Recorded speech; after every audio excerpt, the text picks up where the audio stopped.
Já percebeu que a oferta do pecado, ela traz sempre uma promessa muito atrativa? E essa promessa ela é justamente alimentada pelos nossos desejos, pela nossa cobiça. É a nossa cobiça, vai dizer Tiago, que dá a luz ao pecado. E este gera a morte. Tiago 1,15 vai trazer que então a cobiça dá a luz ao pecado. E o pecado, sendo consumado, gera a morte. Essa expressão cobiça, ela pode ser traduzida de maneira diferente. Ela pode ser traduzida como um desejo, né, uma vontade, e ela pode ser traduzida também como uma concupiscência. É interessante que, de qualquer forma, o que nós aprendemos aqui é que o pecado ele tem origem no íntimo do nosso coração. Naquilo que a gente alimenta enquanto desejo, naquilo que a gente guarda enquanto prazer mundano, prazer secular, e que em algum momento, em alguma oportunidade que as circunstâncias venham a oferecer, isso vai ser revelado. O ato de pecado, como nós o vemos, na verdade, ele é um rótulo. Ele é um rótulo de um conteúdo que está dentro do nosso coração e é lá que nós devemos tratar pecado. Thomas Paul Simons, ele, doutor em teologia, ele vai fazer uma reflexão interessante sobre o pecado. Ele vai dizer que o pecado é uma coisa como uma cabeça de hidra e que apresenta diferentes fases. E que nós, para tratarmos com o pecado, nós precisamos saber tratar, saber lidar com cada uma das fases do pecado. A primeira coisa que nós precisamos compreender nisso tudo, segundo Simons, é que o pecado é um ato. O pecado é um ato de transgredir a lei de Deus.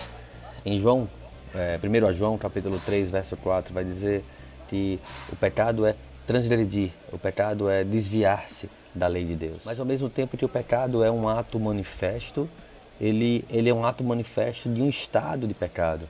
Então nós também precisamos entender o pecado como um estado no qual a nossa natureza ela foi imergida. Essa reflexão vai nos mostrar que os nossos atos não são expressões aleatórias, mas estão sendo manifestadas expressões do nosso interior, do nosso coração. Ou seja, o homem ele é pecaminoso na sua conduta porque ele é pecaminoso em seu estado, em sua natureza. Ele não está em conformidade com Deus, tanto em sua mente quanto em seu coração. É por isso que Paulo vai nos exortar lá em Filipenses, e uma vez transformados, precisamos ter a mesma mente e coração, o mesmo sentimento, a mesma atitude de Cristo. Ele passa a ser a nossa régua, o nosso modelo, e modelo capaz, uma vez que o Espírito Santo passa a atuar no nosso coração. Nós precisamos nos despojar do velho homem, Paulo nos ensina isso muito bem nas suas epístolas. Nós precisamos deixar para trás a nossa velha natureza, esses velhos desejos ou concupiscências, as cobiças que o velho homem tinha, e passar a tratar dessa nova natureza com uma nova perspectiva, com novos desejos.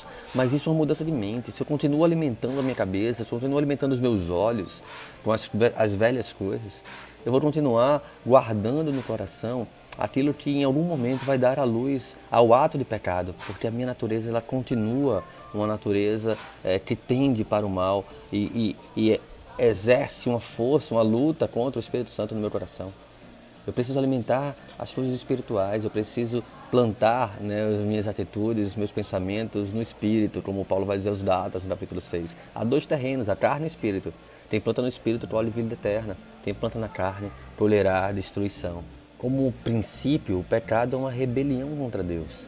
É eu não sujeitar-me às ordens do meu Criador, do meu dono, do meu Senhor, e passar a querer sujeitar-me às ordens do meu próprio coração enganoso e pecaminoso. É isso que a gente precisa entender, que é recusar a vontade de Deus, que Ele tem todo o direito de exigir de suas criaturas. Quando nós recusamos estar em conformidade com a palavra do Senhor, quando nós recusamos estar em conformidade com aquilo que Ele ordenou, eu estou caminhando no estado de pecado. Então, se o pecado é uma transgressão da lei, se o pecado é um estado de não conformidade com a lei do Senhor, logo o pecado é uma não conformidade com Deus. É um estado em que eu tenho uma dessemelhança, eu promovo uma dessemelhança. Uma vez que eu fui criado à imagem e semelhança do meu Criador, o pecado me torna diferente. O pecado me torna uma dessemelhança do meu Criador. E a obra do Espírito Santo, a obra de Cristo, é justamente tornar-me novamente a imagem de Cristo. Até aquele momento, Paulo vai dizer que de glória em glória, em algum momento do nosso estado de plenitude, nós vamos contemplar a Cristo como que por espelho. Então, agir de uma maneira pecaminosa é agir não em conformidade com aquilo para o qual eu fui criado, uma vez que eu fui predestinado desde a eternidade dos tempos para ser em conformidade com Cristo, mas agir em dessemelhança a Deus e, consequentemente, em semelhança à natureza corrompida e caída, que é resultado do próprio pecado.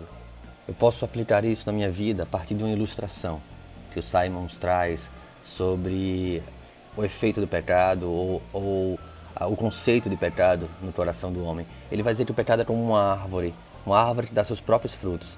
Um fruto em dessemelhança a Deus, um fruto que não condiz com a palavra do Senhor, um fruto que na verdade são as obras da carne, mas por causa de duas raízes mestras. E essas duas raízes é justamente aquilo que vai mostrar a essência do pecado. Uma raiz é justamente um não para Deus.